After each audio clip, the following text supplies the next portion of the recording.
Assalamualaikum warahmatullahi wabarakatuh. Perkenalkan, nama saya Sania Julita, NIM 1830201201.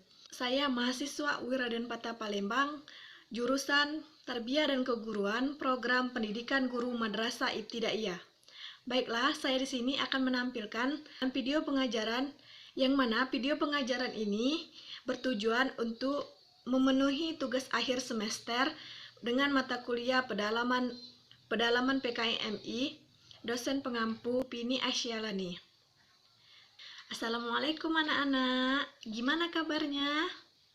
Baik, alhamdulillah. Sebelum kita memulai pelajaran kita pada hari ini, marilah kita terlebih dahulu berdoa dulu. Berdoa mulai. Wahid, Isnin, Selasa. Di sini siapa yang tidak hadir anak-anak? Alhamdulillah hadir semua ya. Untuk anak-anak yang belum mengeluarkan alat tulis atau buku, tolong dikeluarkan dulu ya anak-anak. Setelah itu kita akan melakukan proses pembelajaran. Materi kita pada hari ini tentang hidup rukun di rumah dan menjelaskan simbol-simbol dan bunyi sila pada Pancasila dan contohnya. Baiklah, Ibu akan menjelaskan tentang hidup rukun di rumah. Pertama, saling menghargai pendapat anggota keluarga. Seringkali di dalam keluarga ada diskusi yang digunakan untuk menentukan sesuatu. Tentu saja setiap anggota keluarga memiliki pendapat yang berbeda satu sama lain. Untuk itu pentingnya saling menghargai pendapat yang dikemukakan dan tidak menyelah jika orang berbicara. Yang kedua, menghormati ayah dan ibu. Sebagai anak sudah menjadi kewajiban untuk menghormati ayah dan ibu di rumah. Hal ini tersebut dapat dilakukan dengan menaati aturan rumah dan orang tua, tidak membantah dan lain sebagainya. Hormat pada ayah dan ibu sudah termasuk ke dalam bentuk hidup rukun di rumah dan keluarga. Yang ketiga, makan bersama keluarga. Dengan makan bersama keluarga di rumah ataupun di luar rumah sudah menjadi bentuk hidup rukun yang bisa diciptakan di dalam lingkungan keluarga dan di rumah. Jika perlu dilakukan hal ini secara rutin agar tercipta kerukunan di antara anggota keluarga kalian. Keempat, membantu orang tua mengerjakan pekerjaan rumah. Sebagai anak, sudah menjadi kewajiban untuk membantu orang tua mengerjakan pekerjaan rumah jika perlu lakukan dalam seminggu sekali. Untuk bergotong royong membersihkan rumah, mulai dari membersihkan kamar, membersihkan tempat tidur, dan lain sebagainya. Yang kelima, belajar bersama keluarga. Bentuk kerukunan di dalam lingkungan rumah dan keluarga bisa dibentuk dengan cara belajar bersama keluarga di rumah. Baiklah, Ibu di sini akan menjelaskan tentang simbol-simbol Pancasila dan contohnya. Baiklah, inilah lambang dari Pancasila. Yang pertama bintang, yang kedua rantai, yang ketiga pohon beringin, yang keempat kepala banteng, yang kelima padi dan kapas. Sila pertama, bintang, lambangkan dengan bintang emas dengan perisai hitam. Ini melambangkan sila pertama, yaitu ketuhanan yang Maha Esa. Bintang emas ini diartikan sebagai cahaya kehormatan bagi setiap manusia. Sedangkan latar belakang berwarna hitam melambangkan warna alam atau warna asli yang menunjukkan bahwa Tuhan sebagai sumber dari segala sesuatu dan sudah ada sebelum segala sesuatu di dunia ini. Memiliki makna yaitu kita sebagai bangsa Indonesia diharapkan bisa mengakui adanya Tuhan yang menciptakan semesta dan dari isinya. Maka dari itu, dengan kita percaya dengan adanya Tuhan, maka sebagai manusia diharapkan untuk bisa berdamai dan tidak menyakiti satu sama lain. Baiklah anak-anak, siapa di sini yang ingin bertanya tentang sila pertama. Ya, kepada Ani, Ibu persilakan.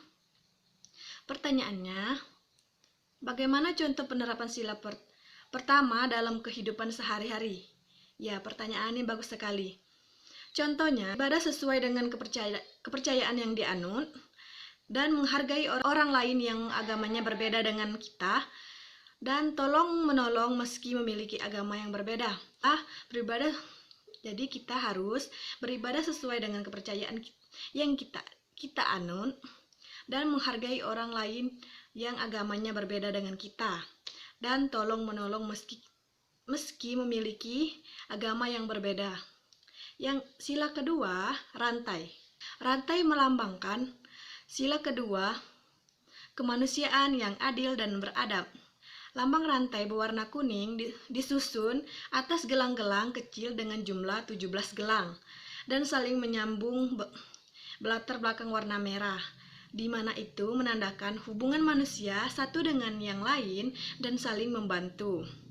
Gelang yang berbentuk persegi menggambarkan pria, sementara gelang yang berbentuk lingkaran menggambarkan wanita. Sila ini memiliki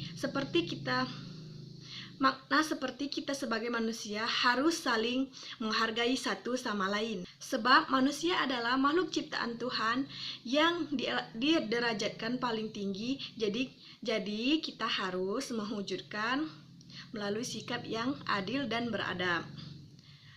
Baiklah, siapa yang ingin bertanya tentang sila kedua ini?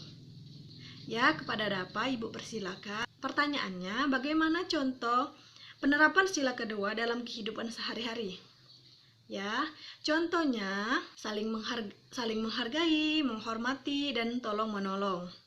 Dan tidak membeda-bedakan orang yang ada di sekitar kita. Jadi Dapa, kita saling menghargai dan menghormati tua lebih dari kita, dan tolong menolong, dan tidak membeda-bedakan orang yang ada di sekitar kita.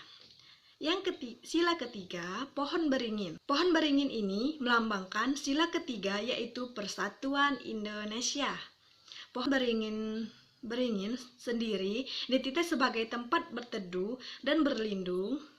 Pohon beringin memiliki akar tunggal panjang yang menunjukkan pohon besar ini tumbuh. Akar ini rumbuh sampai ke dalam tanah dan menggambarkan kesatuan dan persatuan Indonesia. Pohon beringin juga memiliki akar yang menjalar di mana-mana yang melambangkan sebagai negara kesatuan yang memiliki latar belakang budaya yang bermacam-macam. Baiklah, siapa yang ingin bertanya tentang sila ketiga ini? Ya, kepada gadis, Ibu persilakan. Pertanyaannya, bagaimana contoh penerapan sila ketiga dalam kehidupan sehari-hari? Ya, contohnya cinta tanah air, bangga menggunakan produk-produk Indonesia, dan berteman tanpa membedakan suku, ras, dan adat istiadat. Jadi kita harus cinta tanah air, kita harus menggunakan produk-produk Indonesia, kita harus bangga menggunakan produk-produk Indonesia, dan berteman tanpa membedakan suku, ras, dan adat istiadat. Sila keempat, kepala banteng, melambangkan sila keempat Pancasila yang berbunyi kerakyatan yang dipimpin oleh hikmat kebijaksanaan dalam permusyawaratan dan perwakilan. Banteng merupakan hewan sosial. Suku berkumpul sama seperti manusia dalam pengambilan keputusan harus yang dilakukan secara bermusyawarah. Kita sebagai warga negara Indonesia memiliki kedudukan serta hak kewajiban yang sama. Maka dari itu pentingnya untuk memperhatikan kepentingan bersama saat mengambil keputusan. Baiklah, siapa yang ingin bertanya tentang sila keempat ini? Ya, kepada Agam, Ibu persilakan. Pertanyaannya, bagaimana contoh penerapan sila keempat dalam kehidupan sehari-hari? Contohnya, tidak memaksa kehendak pada orang lain dan melaksanakan musyawarah mufakat dan menghormati dan menjunjung tinggi hasil musyawarah. Jadi kita tidak boleh memaksakan kehendak pada orang lain dan melaksanakan musyawarah mufakat dan menghormati dan menjunjung tinggi hasil musyawarah. Sila kelima, padi dan kapas. Padi dan kapas mencerminkan pangan dan sadang ini melambangkan sila kelima, yaitu keadilan sosial bagi seluruh rakyat Indonesia. Pada padi dan kapas ini dimaknai sebagai salah satu kebutuhan rakyat Indonesia tanpa melihat status dan kedudukannya. Maka sila kelima ini adalah seluruh masyarakat diharapkan bisa mendapatkan keadilan yang sama dalam aspek kehidupan. Kita tidak boleh mementingkan diri sendiri ketika hidup bermasyarakat, sebab ada kepentingan umum yang harus diperhatikan. Baiklah, siapa yang ingin bertanya tentang sila kelima ini?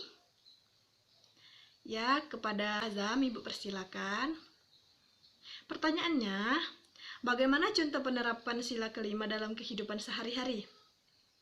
Ya, contohnya bersikap adil kepada sesama dan menjaga keseimbangan antara hak dan kewajiban dan menghormati hak-hak orang lain dan ikut serta dalam kegiatan gotong royong. Jadi, kita harus bersikap adil kepada sesama dan menjaga keseimbangan antara hak dan kewajiban dan menghormati hak-hak lain dan ikut serta dalam kegiatan gotong royong. Baiklah anak-anak, apakah anak-anak sudah jelas apa yang Ibu jelaskan tadi tentang hidup rukun di rumah dan dengan simbol bunyi sila-sila pada Pancasila dan contohnya? Jadi, hidup rukun termasuk pengalaman Pancasila sila ketiga yang berbunyi Persatuan Indonesia. Para perumusan Pancasila memiliki latar belakang suku, agama, adat, dan budaya yang berbeda-beda. Dengan adanya sila ketiga tersebut, warga negara Indonesia dapat hidup rukun dan tidak menonjolkan suku, agama, adat, dan budaya golongan masing-masing. Baiklah, pembelajaran kita hari ini sudah selesai. Marilah kita baca doa. Wahid Isnin Salasa.